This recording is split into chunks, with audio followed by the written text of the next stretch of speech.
If we need to use multiple generic types, we can create multiple placeholders by separating them with commas. The following example shows how to define multiple placeholders for a single function. In this example, we are defining two generic placeholders, a t and an e. In this case, we can set the t placeholder to one type and the e placeholder to a different type. Let's look at how to call a generic function. The following code will swap two integers using the swap generic t init a colon t comma init b colon t function. If we run this code, this line will be printed to the console a colon 10 b colon t. We can see that we do not have to do anything special to call a generic function. The function infers the type from the first parameter and then sets all the remaining placeholders to that type. Now, if we need to swap the values of two strings, we will call the same function like this. We can see that we call the function exactly the same way as we called it when we wanted to swap two integers.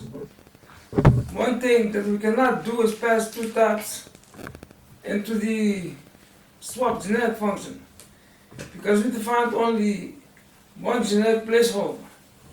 If we attempt to run the following code, we will receive an error. The error that we will receive is a string not identical to int, which tells us that we are attempting to use a string value when the function wants an int value. The reason the function is looking for an int value is the first parameter that we pass into the function is an int value. Therefore, all generic types in the function became int types. Now, let's say we have the following function that has multiple generic types defined. This function would accept parameters of different types. However, since they are of different types, we would be unable to swap the value because the types are different. There are also other limitations on generics. For example, we may think that the following generic function will be valid. However, we would receive an error if we try to implement it. The error that we receive is cannot invoke equal sign with an argument list of type t, comma t. Since the type of the argument is unknown at the time the code is compiled, Swift does not know if it is able to use the equal operator on the types. Therefore, the error is thrown. We might think that this is a limit that we will make generics hard to use. However, we have a way to tell Swift that we expect the type represented by the placeholder. We will have certain functionality. This is done with type constraints. A type constraint specifies that the generic type must inherit from a specific type, specific class, or conform to a particular protocol. This allows us to use the methods and properties defined by the parent class or protocol within the generic function. Let's look at how to use type constraints by rewriting the generic equal function to use the comparable protocol. To specify the type constraint, we will put the class or protocol constraint after the generic placeholder, where the generic placeholder and the constraint are separated by a colon. This new function works as we might expect, and it will compare the values of the two parameters and return true if they are equal or false if they are not equal.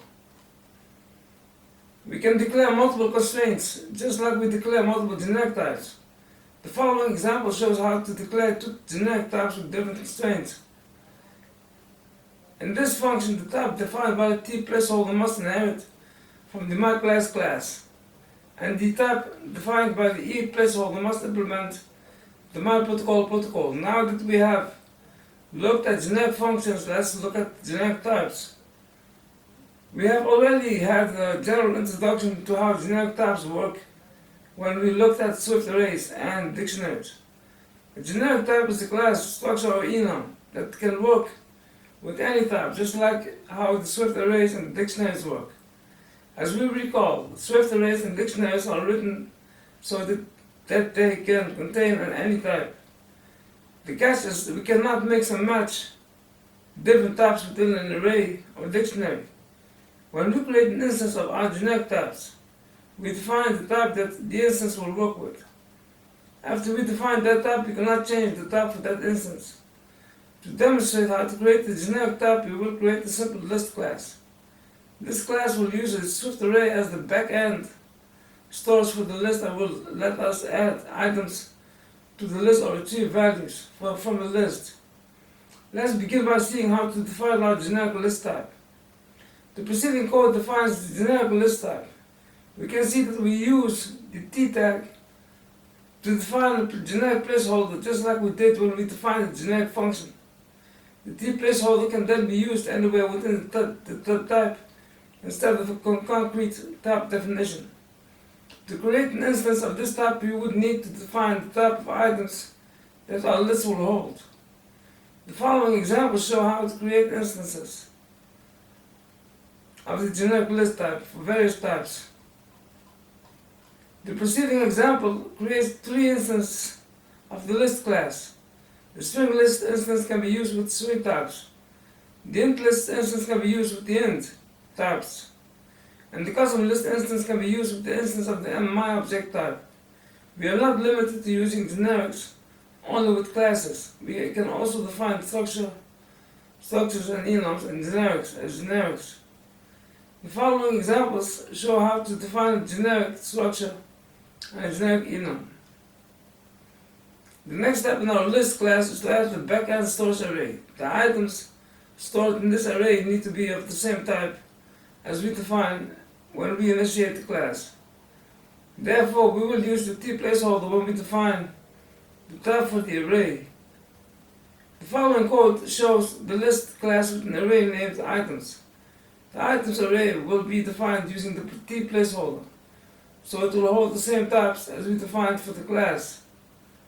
This code defines our generic list type and uses the t as a placeholder. We can then use the t placeholder anywhere in the class to define the type of any item. That item will then be of the same type that we defined when we created the instance of the list class. Therefore, if we create an instance of the list type like this var string list is list string, the items array will be an array of the string instances. If we create an instance of the list type like this var int list is list int function, the items array will be an array of int instances. Now we will need to add the add items function method that will be used to add an item to the items array. We will use the t placeholder. Within the method declaration to define that the item parameter will be of the same type as we declared when we initiated the class. Therefore, if we create an instance of the list type and to use the string type, we would be required to use the string type as the parameter for the add items function method. However, if we create an instance of the list type to use the int type, we would be required to use the int type as the parameter for the add items function method. Here is a code for the add items function. When we create standalone generic functions, we add the t declaration after the function name to declare that it was a generic function. However, when we use a generic method within a generic type, we do not need the t declaration. Instead, all we need to do is to use the t placeholder that we defined in the class declaration. Now, let's add the getItemAtIndex function method that will return the item from the backend array at the specified index. The getItemAtIndex function method accepts one argument that is the index of the item we want to retrieve. We then use the t placeholder to specify that our return type is the unoptional that might be of type t or nil. If the backend storage array contains an item at the specified index, we will return that item. Otherwise, we return a nil. Now let's look at our entire generic list class. As we can see, we initially defined the generic t placeholder type in the class declaration. We then used this placeholder type within our class. In our list class, we use this placeholder in 3 places. We use it as the type for our items array, as the parameter type for our add items method, and the associated value for the optional return type in the getItemAtIndex method. Now let's look at how to use this the list class. When we use a generic type, we define the type to be used within the class between angle brackets, such as type. The following code shows how to use the list class to sort string types. In this code, we start off by creating an instance of the list type called list, and we set it to store string types. We then use the addItem index method twice to store 2 items in the list instance. Finally, we use the getItemAtIndex method to retrieve the item at index number 1, which will display optional word to the console. We can also define our generic types with multiple placeholder types, similar to how we use multiple placeholders in our generic methods. To use multiple placeholder types, we would separate them with commas. The following shows how to define multiple placeholder types. We then create an instance of the myClass type that uses the string and int types, such as quotes. We can also use type constraints with generic types. Once again, using a type constraint for a generic type is exactly the same as using one with a generic function. The following code shows how to use the type constraint to ensure the generic type conforms to the compatible protocol. So far in this chapter, we have seen how to use placeholder types with functions and types. At times, it can be useful to declare one of the most placeholders types in the protocol. These types are known as associated types. An associated type declares the placeholder name that can be used instead of the type within a protocol. The actual type to be used is not specified until the protocol is adopted. While creating generic functions and types, we used a very similar syntax. Defining associated types for a protocol is very different. We specify an associated type using the type alias keyword. Let's see how to use associated types when we define a protocol. In this example, we will define the queue protocol that will define the capabilities that need to be implemented by a queue that implements it. In this protocol, we define one associated type named queueType. We then used this associated type twice within the protocol. Once the parameter type for the addItem method, and when we defined the return type of the getItem function method as an optional type that might return the associated type of the queue type, or it might return a null. Any type that implements the queue protocol must be able to specify the type to use for the queue type placeholder, and must also ensure that only the items of that type that are used where the protocol uses the queue type placeholder. Let's look at how to implement queue protocol in a non-generic class called intQ. This class will implement the queue protocol using the int type. In the intQ class, we begin by defining our back-end storage mechanism to be an array of int types.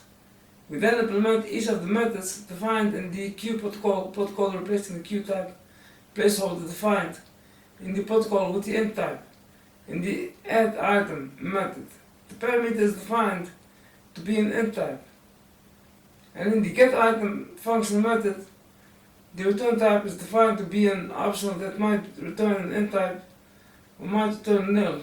We use the intQ class as we would use any other class. The following code shows this. We begin by creating an instance of the intQ class named intQ. We then call the addItem method twice to add 2 values of the int type to the intQ. We then retrieve the first item in the intQ by calling the getItem function method. This line will print the number option 2 to the console. The final line of code adds another int type to the intQ. In the preceding example, we implemented the queue protocol in a non-generic way. This means that we replaced the placeholder types with an actual type. intQ was replaced by the int type. We can also implement the queue protocol with a generic type. Let's see how to implement the queue protocol with a generic type called generic queue. As we can see, the generic queue implementation is very similar to the intQ implementation, except that we define the type to use as the generic placeholder T, we can use the generic Q class as we would use any generic class. Let's take a look at how to use the generic Q class. We begin by creating an instance of the generic Q class that will use the int type. This instance is named int Q2. Next we call the add item method twice to add two int types to the int Q2 instance. We then retrieve the first int type that was added using the get item method and print the value to the console. This line will print the number 2 to the console. One of the things that we should watch out for while using generics is when we should be using protocols. This is, in my opinion, one of the most common misuses of generics in other languages. Let's take a look at an example so we know what to avoid. Let's say that we define a protocol called the widget protocol, which is as follows: protocol widget protocol function code. Now, let's say that we want to create a custom type or function that will use various implementations of the widget protocol. I have seen a couple of instances where developers have used generics with the type constraint to create custom types like this: class my class T, widget protocol var my prop is a type T, optional func my var is a type T, curly brace and curly brace. Now, what is this now? My TV is talking to me saying continue watching. I said, yeah, continue watching. While this is a perfectly valid use of generics, I would recommend avoiding implementations like this. It is a lot cleaner and easier to read if we use widget protocol without generics. For example, we can write a non-generic version of the my class like this. To me, the second non-generic version of the my class type is a lot easier to read and understand. Therefore, should be the preferable way to implement the class. However, there is nothing preventing us from using either implementation of the my class type. Summary: generic types can be incredibly useful, and they are also the basis of Swift standard collection types, array and dictionary. However, as mentioned in the introduction to this chapter, we have to be careful to use them correctly. We have seen a couple of examples in this chapter that show how generics can make our lives easier. The swap generic function that was shown at the beginning of the chapter is good use of the generic function because it allows us to swap two values of any type we choose. The generic list type is also a good example of how to make custom collection types that can be used to hold any type. How we implemented generic list type in this chapter is similar to how Swift implements the array and dictionary with generics. Chapter 10, working with closures, is next, inshallah. I will pause this.